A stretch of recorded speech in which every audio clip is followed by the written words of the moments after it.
Welcome to బీజేటీవీ. ముందుగా headlines చూద్దాం. ఢిల్లీలో చంద్రబాబు మీడియా సమావేశం. కేజ్రీవాల్ ప్రజలను కలుషితం చేయాలని చూస్తున్నారన్న ఏపీ సీఎం చంద్రబాబు. పాలనా వైఫల్యంతో ఢిల్లీ ఉక్కిరిబిక్కిరవుతోందని వెల్లడి. ఢిల్లీ అభివృద్ధి బీజేపీతోనే సాధ్యమని స్పష్టీకరణ.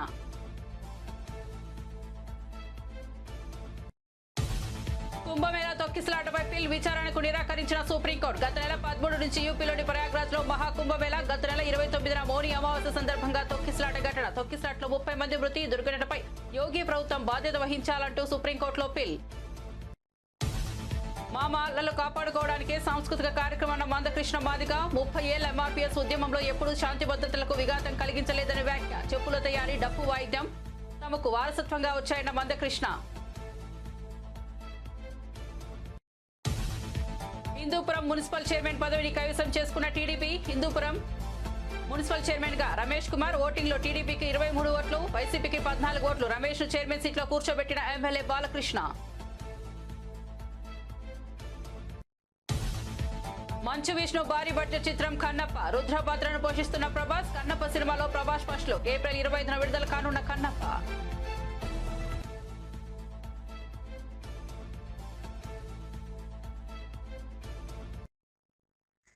ఇక వార్త వివరాల్లోకి వెళ్తే ఏపీ ముఖ్యమంత్రి చంద్రబాబు గత రాత్రి ఢిల్లీలో ఎన్నికల ప్రచారంలో పాల్గొన్న సంగతి తెలిసిందే. ఆయన మిత్రపక్షం బీజేపీ అభ్యర్థుల తరపున ప్రచారం చేశారు. తెలుగు వారు అధికంగా ఉండే ప్రాంతాల్లో ఎన్నికల సభలో పాల్గొన్నారు. ఇవాళ కూడా ఢిల్లీలోనే ఉన్న చంద్రబాబు మీడియా సమావేశం నిర్వహించారు. ఈ సందర్భంగా మాట్లాడుతూ ఢిల్లీ అభివృద్ధి బీజేపీతోనే సాధ్యమని అన్నారు. ఢిల్లీ మన రాజధాని అని, మనందరి ఆత్మగౌరవం అని ఉద్ఘాటించారు. మన దేశానికి వచ్చే విదేశీయులు ముందుగా వచ్చేది ఢిల్లీకే. గత 10 ఏళ్లుగా పాలనా వైఫల్యంతో ఢిల్లీ ఉక్కిరిబిక్కిరవుతోందన్నారు. ప్రపంచంలోనే అత్యధిక వెదర్ పొల్యూషన్, పొలిటికల్ పొల్యూషన్ ఢిల్లీలోనే ఉందన్నారు. చేసిన పనులు ఫలితాలు ఇవ్వకపోవడంతో కేజ్రీవాల్ ఏవేవో చెప్పి ప్రజల్ని పొల్యూట్ చేస్తున్నారని చూస్తున్నారన్నారు. ఢిల్లీ గల్లీలో మురికి నీరు, మంచినీరు కలిసిపోవడంతో ప్రజలు కలుషిత నీరు తాగుతున్నారని తెలిపారు. Intelligence, India is going to play very crucial role on global economy.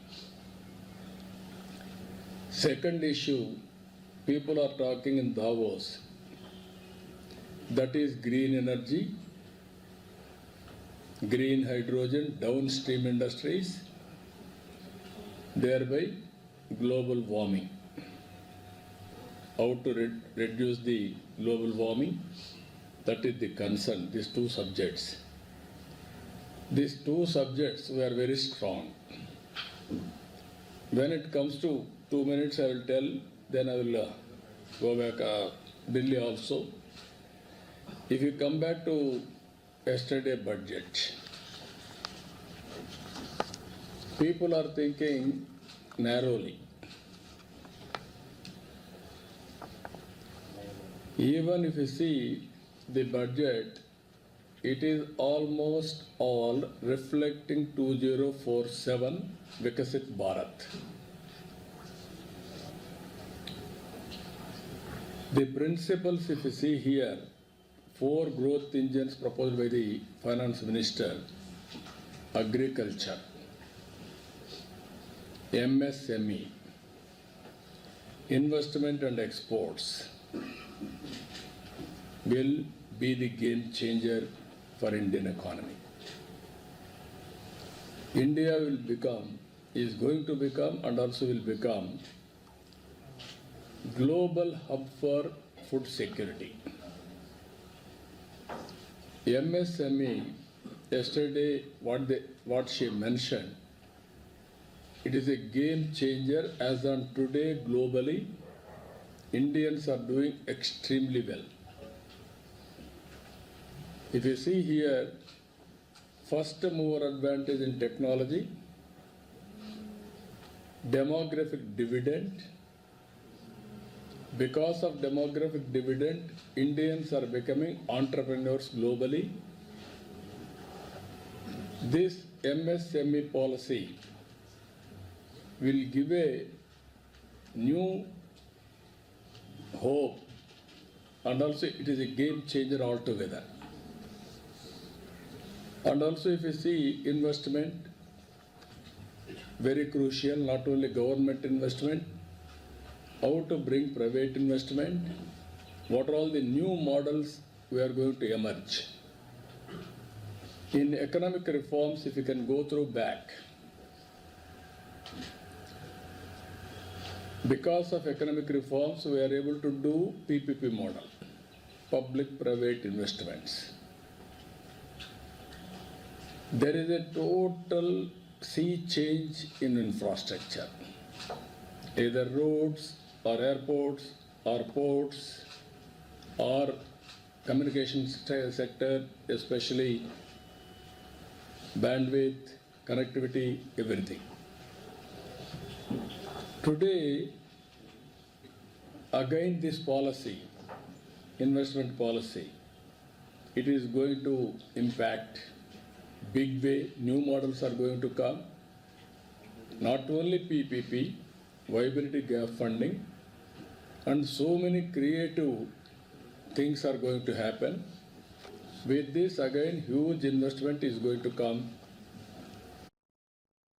తెలంగాణలో కులగణన చేసి సక్సెస్ అయ్యామని కాంగ్రెస్ అగ్రనేత రాహుల్ గాంధీ అన్నారు. దేశంలో ఎందుకు చేయడం లేదని ఆయన లోక్సభలో ప్రశ్నించారు. తెలంగాణలో 90% మంది వెనుకబడిన వాళ్లే ఉన్నారని చెప్పారు. దేశంలో సగానికి పైగా బీసీలే ఉన్నారని తెలిపారు. కులగణనతోనే అన్ని వర్గాలు అభివృద్ధి చెందుతున్నాయన్నారు. Almost 90% of Telangana is either Dalit, Adivasi, backward or minority. Almost 90%. And I am convinced that that is the story across the country. I am absolutely convinced that the OBC population of this country is not one less than 50%, possibly 55%. 16% are Dalits, 9% are Adivasis, 15% are minorities. Last budget, there was a photograph. You remember the photograph? Of course. वो मक्खन बांटने वाली, हलवा बांटने वाली photo. मैं हैरान हो गया कि इस बार फोटो ही हटा दी. हलवा खिलाया मगर दिखाया नहीं किसको खिलाया. नेता please. So at the center of any new development paradigm for this country, which runs parallel with the production paradigm I spoke of, which works together with the production paradigm I spoke of, is the participation of lower castes, OBCs, Dalits, Adivasis in the wealth of this country. If we look at the largest corporates in this country, they're all owned. None of them are owned by OBCs. None of them are owned by Dalits. None of them are owned by tribals. If we look at the biggest media companies that support the Prime Minister, every day we see the Prime Minister's pleasant face, smiling face on these media. None of them are owned by OBCs. None of them are owned by Dalits. None of them are owned by Adivasis. This is the fact. So central to any new development paradigm is the architecture of a new paradigm. And that architecture of the new paradigm can only be built once the caste census is placed on this table. Because once the caste census is placed on the table, we will know exactly how much of this country's wealth, how much of this country's power, how many of this country's institutions are owned by 90% of this country. There are OBC MPs in the BJP. There are OBC MPs in the BJP. There are Dalit MPs in the BJP. There are Adivasi MPs in the BJP. Remember, you are OBCs, you have 50% of the population, and you have absolutely no power. I know that you're sitting there and you cannot even open your mouth. That is the truth of the country. What we have found is shocking.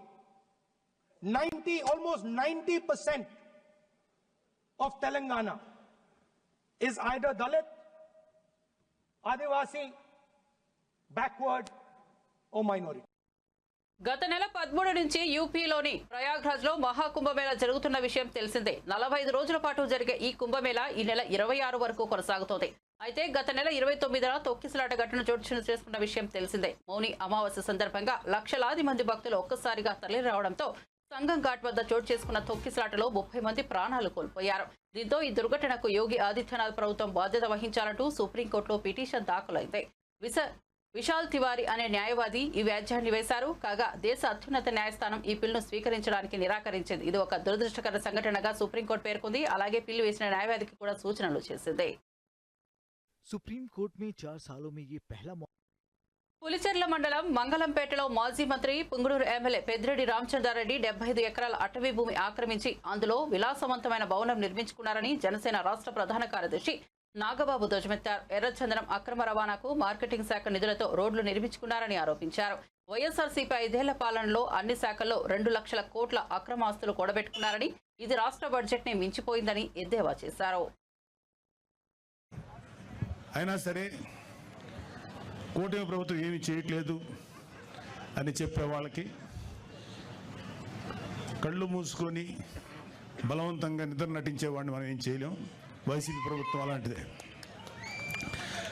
So ఇందాక నుంచి నేను చేస్తున్నా stage Madanapalle వైసీపీలో 11 మంది ఎమ్మెల్యేలు including మీ నాయకుడు జగన్ రెడ్డి కూడా గెలిచి ఎందుకు మీరు శాసనసభకు రాలేకపోతున్నారు? ఎందుకు మీ వాయిస్ వినిపించలేకపోతున్నారు? భయం. అంటే మీరు అధికారంలో 150 సీట్లు వచ్చినప్పుడు నోటికి వచ్చినట్టు బిహేవ్ చేశారు, ప్రజల జీవితాలతో ఆడుకున్నారు. ఇక్కడ ఎవరిని ఇక్కడ అతని బాధితులు ఇక్కడ ఇంకా ఉన్నారు. టైం లేక వాళ్ళతో మాట్లాడే అవకాశం మాకు లేదు, మాట్లాడించే అవకాశం రాలా. మీకు సిగ్గు, అభిమానం, ధైర్యం ఉంటే వచ్చి మీ గొంతు శాసనసభలో వినిపించండి. యూట్యూబర్లతోటి యూట్యూబ్లోను తర్వాత న్యూస్ ఛానల్స్లో మాట్లాడటం కాదు. ఇంక్లూడింగ్ జగన్ రెడ్డికి చెప్తున్నాం, వచ్చి నీ వాయిస్ శాసనసభలో వినిపించు. ఏమన్నా అంటే మాకు మైక్ ఇవ్వట్లేదు, మాకు మైక్ ఇవ్వలేదండి. అరే మీరు వచ్చి మాట్లాడండి, ఆ మైక్ ఇస్తారు, అప్పుడుగా తెలుస్తుంది. అది రావడానికి, అది వచ్చి అసలు శాసనసభ చుట్టుపక్కల రావడానికి మీకు ధైర్యం సరిపోట్లా. మొత్తం అధపాతాలను పడిపోయారు కదా, అందుకని భయం. రండి, మీరు అధపాతాలో ఉన్నారు కదా, అక్కడి నుంచి మాట్లాడండి, కనీసం వినపడద్దు మాకు. ఇంకోటి, ఒకే ఒక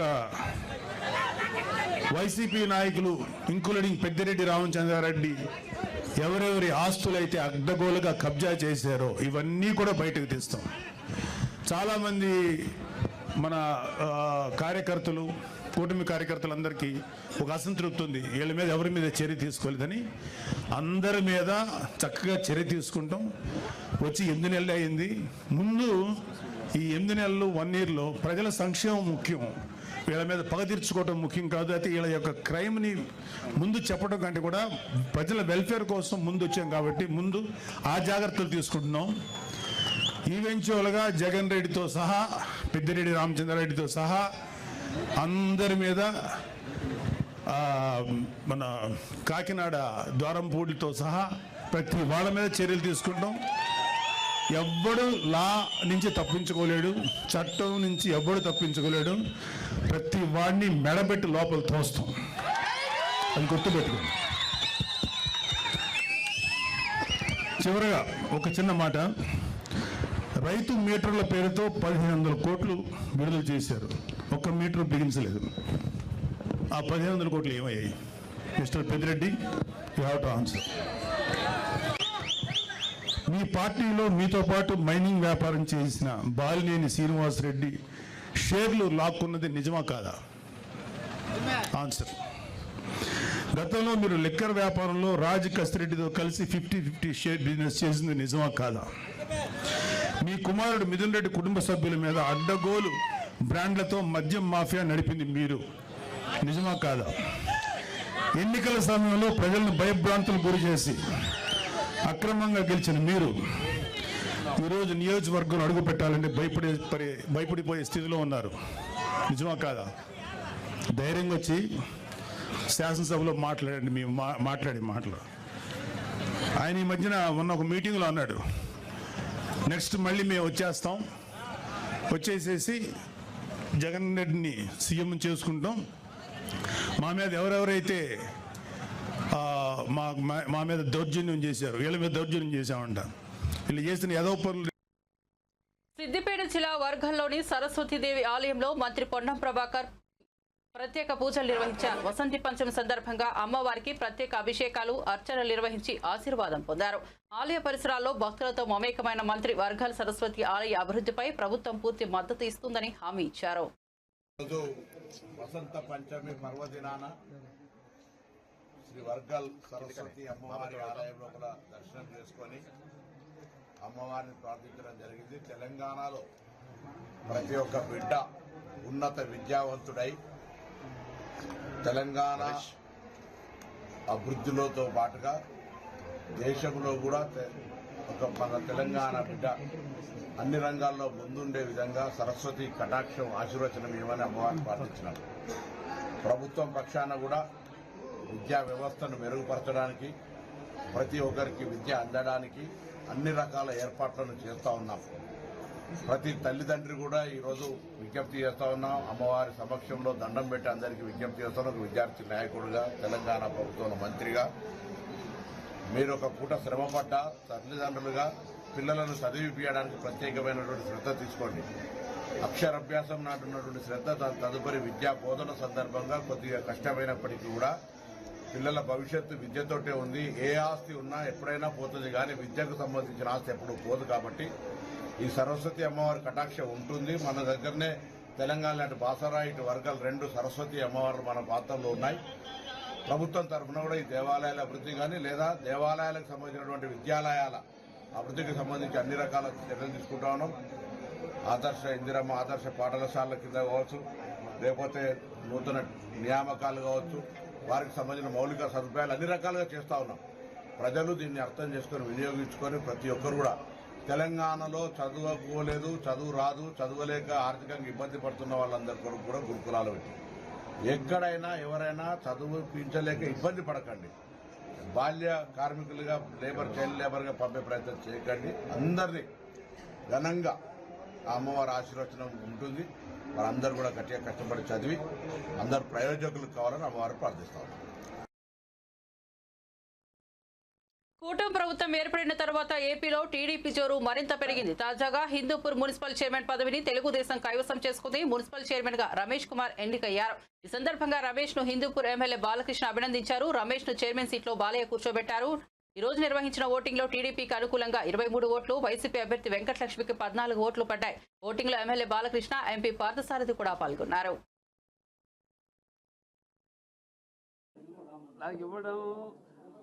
ఇంకా నాలో కసిని పెంచింది అంతే అంటున్నాను. అందుకే అన్నాను నాకు 2 innings ఇక్కడ మొదలైందని. So thanks. నేను నటించిన రకరకాల పాత్రలు అది మరి ప్రజలే దానికి ఆమోదం వేశారు. ప్రతి పాత్ర ఒక రాకే నాకు ఛాలెంజ్గా ఉండేది. నాకు ఎవరు ఛాలెంజ్ కాదు, నా పాత్రే నాకు. ప్రతి పాత్ర ఛాలెంజ్ నాకు. ఆ ఛాలెంజ్లో నేనే అంతకంటాను. ఏంటి వీటికి అంతా తెలుసా అనుకుంటారు కొంతమంది నన్ను చూసి. నాకంటే తెలుసుకునేంత గొప్ప విద్య ఇంక వేరేది లేదని నేను అంటాను. అంటే నా గురించి నేనే తెలుసుకుంటున్నాను. సో ఎప్పుడు మనిషి ఒక దాంతో ఒక స్థాయితో తృప్తి పడటం కాదు, ఆ పైన ఇంకా ఇస్తున్నారు అవకాశం. దాన్ని ఇంకా ఎలా మనల్ని మనం పదును పెట్టుకోవాలి అన్న ఒక తపన ఉండాలి.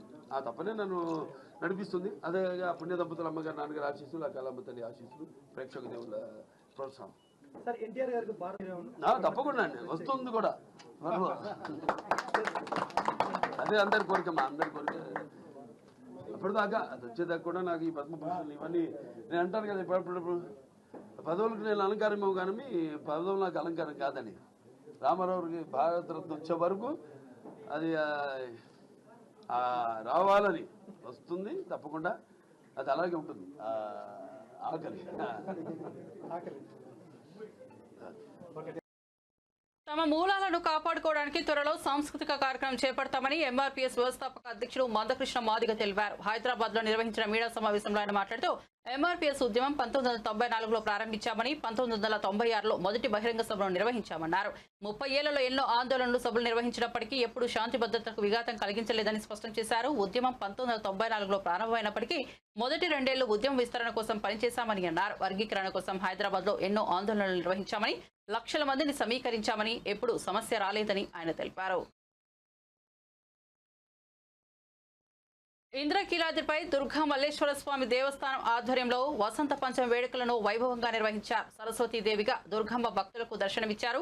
ఈ సందర్భంగా ఆలయంలో ప్రత్యేక పూజలు నిర్వహించారు. అనంతరం అమ్మవారికి దర్శనానికి వచ్చే భక్తులకు ఒక పెన్, అమ్మవారి రక్షక కంకణం, చిత్రపటంతో పాటు ఉచిత లడ్డూ ప్రసాదాన్ని అందజేశారు.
దుర్గా మల్లేశ్వర స్వామివారి దేవస్థానంలో ప్రతి సంవత్సరం మాదిరిగా అమ్మవారికి ప్రత్యేకంగా సరస్వతి అలంకరణ చేసి సరస్వతి యాగం, అదేవిధంగా ప్రత్యేకంగా ఇక్కడ ఈ మండపంలో అమ్మవారి పూజ చేసి పిల్లలందరికీ, అంటే విద్యార్థులందరికీ కూడా అమ్మవారి కంకణం, ప్రత్యేకంగా పూజించిన ఆ కలం, అదేవిధంగా అమ్మవారి ప్రసాదం ఈరోజు అందజేస్తున్నాం.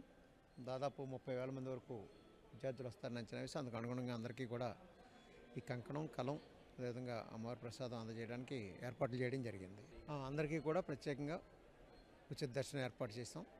అదేవిధంగా చాలామంది విద్యార్థులు ఆ సరస్వతి యాగంలో కూడా పాల్గొనడం జరిగింది. సరస్వతీ నమస్తుభ్యం వరదే కామరూపిణి విద్యారంభం కరిష్యామి సిద్ధిర్బుద్ధిర్మే తథా. ఈ రోజున అమ్మవారు శ్రీ దుర్గా మల్లేశ్వర స్వామివారి దేవస్థానంలో ఈ రోజున సరస్వతీదేవిగా మనకి అలంకారంలో దర్శనం ఇవ్వడం జరుగుతోంది. మంగళగిరి నియోజకవర్గం ఎర్రబాలెంలో శ్రీ ముత్యాలమ్మ తల్లి, శ్రీ పోతురాజు స్వామివార్ల విగ్రహ ప్రతిష్ఠ మహోత్సవం ఘనంగా జరిగింది. ఈ కార్యక్రమంలో మంత్రి నారా లోకేష్ పాల్గొన్నారు. వేద పండితులు ప్రత్యేక పూజలు నిర్వహించి అమ్మవారి పోతురాజు విగ్రహాలను ప్రతిష్ఠించారు. తొలుత కూటమి నేతలు, ఆలయ అర్చకులు మంత్రికి స్వాగతం పలికారు. అనంతరం మంత్రి నారా లోకేష్ శ్రీ ముత్యాలమ్మ తల్లి, శ్రీ పోతురాజు స్వామివార్లను దర్శించుకున్నారు.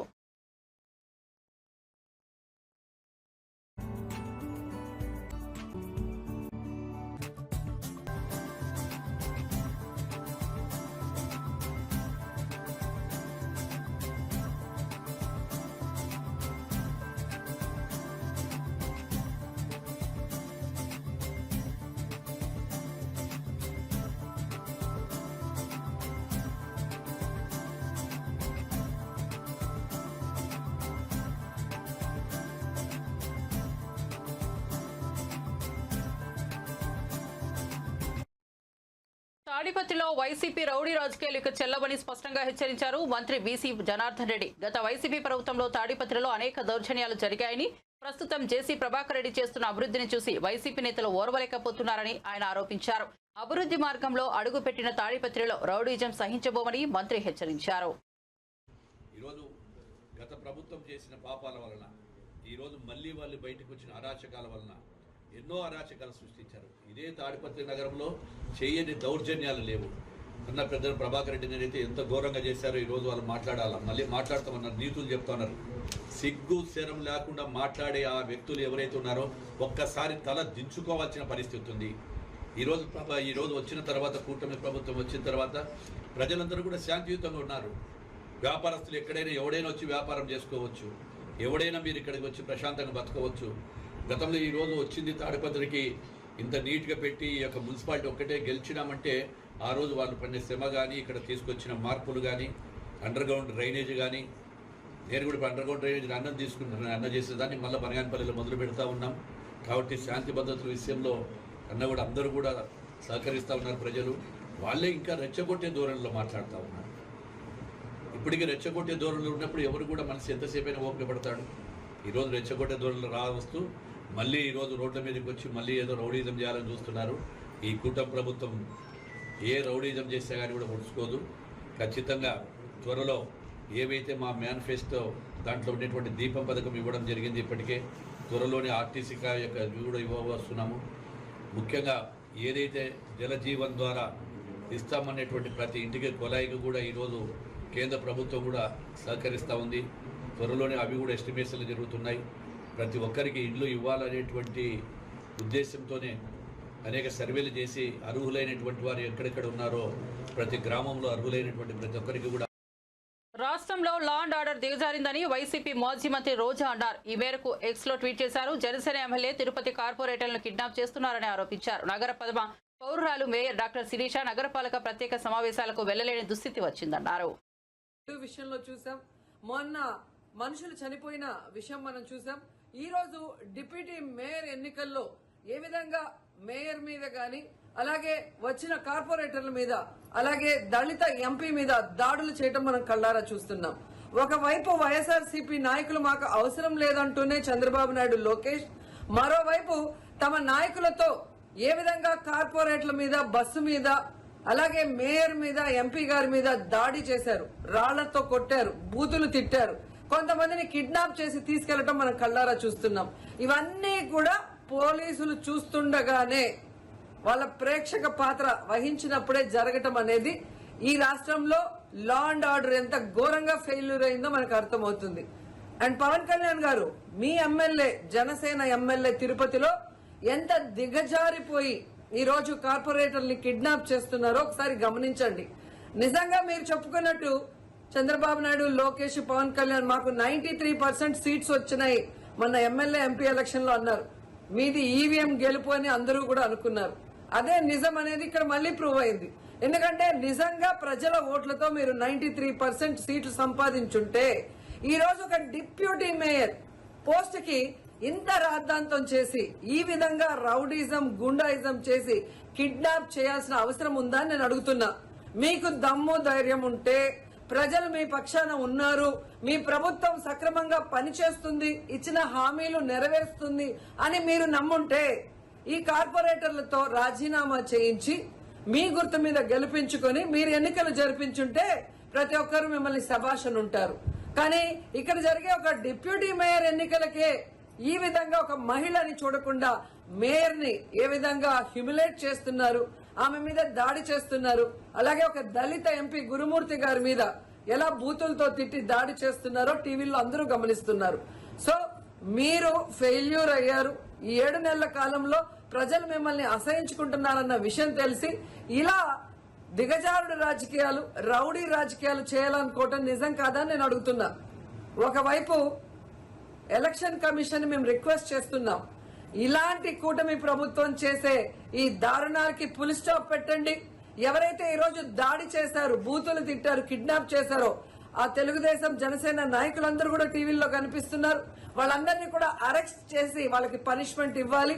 అలాగే ఎన్నికలు, డిప్యూటీ మేయర్ ఎన్నికల్ని ప్రజాస్వామ్యబద్ధంగా నిర్వహించాలని ఈసీని డిమాండ్ చేస్తున్నాం.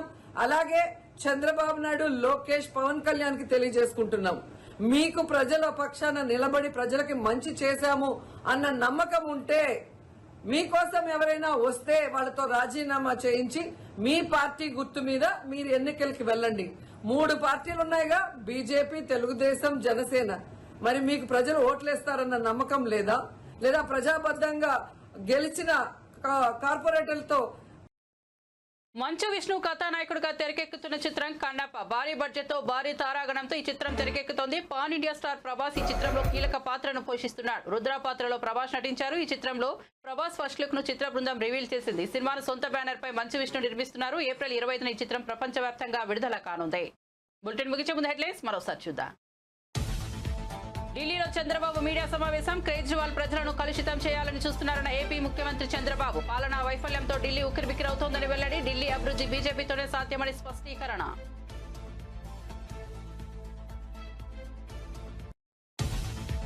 కుంభమేళా తొక్కిసలాటపై పిల్ విచారణకు నిరాకరించిన సుప్రీం. గత నెల 13 నుంచి యూపీలోని ప్రయాగ్రాజ్లో మహాకుంభమేళా. గత నెల 29న మౌని అమావాస్య సందర్భంగా తొక్కిసలాట ఘటన. తొక్కిసలాటలో 30 మంది మృతి. ఈ దుర్ఘటనపై యోగి ప్రభుత్వం బాధ్యత వహించాలంటూ సుప్రీంకోర్టులో పిల్. మా మూలాలు కాపాడుకోవడానికే సాంస్కృతిక కార్యక్రమం మందకృష్ణ మాదిగా. 30 ఏళ్ల ఎంఆర్పీఎస్ ఉద్యమంలో ఎప్పుడూ శాంతి భద్రతకు విఘాతం కలిగించలేదని వ్యాఖ్య. చెప్పుల తయారీ, డప్పు వాయిద్యం తమకు వారసత్వంగా వచ్చాయన్న మందకృష్ణ.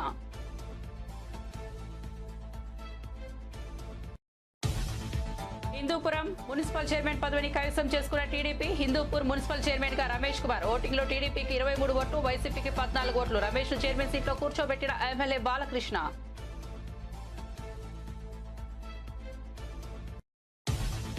మంచు విష్ణు భారీ బడ్జెట్ చిత్రం కన్నప్ప. రుద్ర పాత్రను పోషిస్తున్న ప్రభాస్.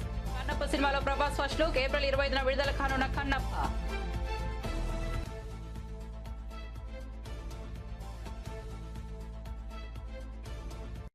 మరిన్ని అప్డేట్స్ కోసం చూస్తూనే ఉండండి బీజే టీవీ.